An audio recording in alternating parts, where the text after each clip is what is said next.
Hello everyone.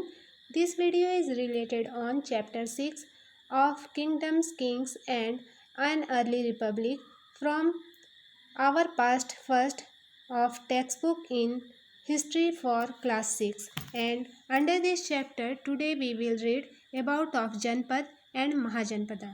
So let's start. First I will tell you about of Janpada. The Rajas who performed these big sacrifices were now recognized as being Rajas of Janpadas rather than Janas. The word Janpada literally means the land where the Jana set its foot and settled down. Archaeologists have excavated a number of settlements in these Janpadas such as Purana Kila in Delhi, Hastinapur near Meerut, and Atranji Khera near Etah. तो यहाँ जनपद के बारे में बताया गया है कि महायज्ञ को करने वाले जो राजा अब तक जन के राजा न होकर जनपदों के राजा माने जाने लगे। जनपद का शाब्दिक अर्थ जन के बसने की जगह से होता था, मतलब जहाँ जनता बसती थी, जिस जगह पे जनता बस रही है उस जगह को जनपद के शाब्दिक अर्थ से संबोधित किया जाने लगा। पुरातत्वविदों ने इन जनपदों की कई बस्तियों की खुदाई की है, जैसे दिल्ली में पुराना किला, उत्तर प्रदेश में मेरठ के पास हस्तिनापुर और एटा के पास अतरंजी खेड़ा इनमें प्रमुख है। They found that people lived in huts and kept cattle as well as other animals.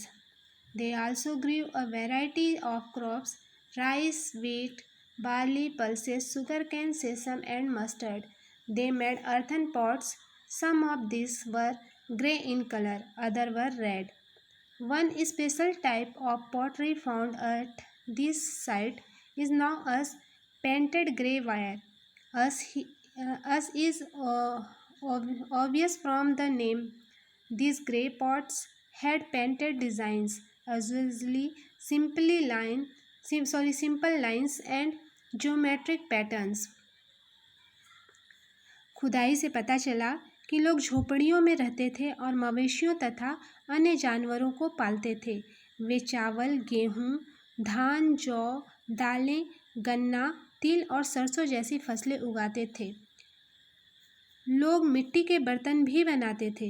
इनमें कुछ धूसर और कुछ लाल रंग के होते थे। इन पुरातत्व स्थलों में कुछ विशेष प्रकार के बर्तन मिले हैं, जिन्हें चित्रित धूसर पात्र के रूप में जाना जाता है। जैसा कि इनके नाम से ही स्पष्ट है, इन बर्तनों पर चित्रकारी की गई है और ये आमतौर पर सरल रेखाओं या ज्यामितीय आकृतियों के रूप में है। Next we read about mahajanapadas. About 25 years ago, some janpadas become more important than others and were now as Mahajanpadas. Most Mahajanpadas had a capital city. Many of these were fortified. This means that huge walls of wood, bricks, or stone were built around them. Forts were probably built because people were afraid of attacks from other kings and needed protection. Mahajanapada के बारे में यहाँ बताया गया है कि महाजनपद होता क्या था। करीब 2500 साल पहले कुछ जनपद अधिक महत्वपूर्ण हो गए, इन्हें महाजनपद कहा जाने लगा। अधिकतर महाजनपदों की एक राजधानी होती थी और कई राजधानियों में किलेबंदी की गई थी, मतलब इनके चारों ओर लकड़ी, ईंट या पत्थर की ऊंची दीवारें बनाई गई थी। ऐसा लगता है कि लोगों ने अन्य राजाओं के आक्रमण के डर से डरकर अपनी सुरक्षा के लिए इन किलों का निर्माण किया था। It is also likely that some rulers wanted to show how rich and powerful they were by building really large, tall, and impressive walls around their cities. The land and the people living inside the fortified area could be controlled more easily by the king. Building such huge wall required a great deal of planning. bricks or stone had to be prepared.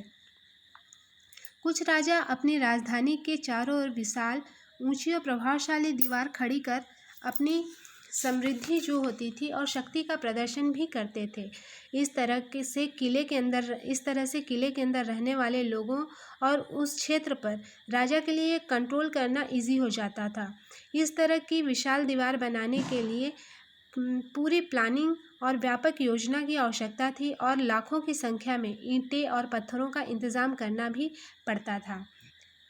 This is turn meant enormous labor provided possibly by thousands of men, women and children, and resources had to be found for all of these. The new Rajas now began maintaining armies. Soldiers were paid regular salaries and maintained by the king throughout the year. Payments were probably made using punch marked coins.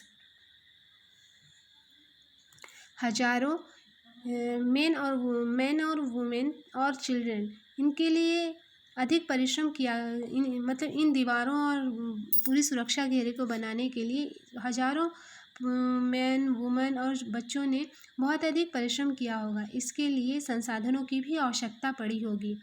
अब राजा सेना रखने लगे थे। सिपाहियों को नियमित वेतन देकर पूरे साल रखा जाता था।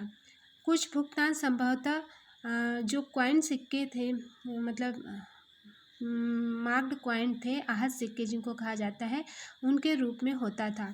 और इन सिक्कों के बारे में हम आगे के चैप्टर जो आपकी बुक में चैप्टर 9 है उसमें स्टडी करेंगे।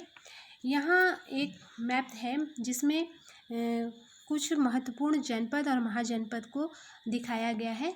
इसे आप केयरफुली देखेंगे तो इसमें आपको सभी प्रमुख जनपद और महाजनपद अच्छे से शो होंगे।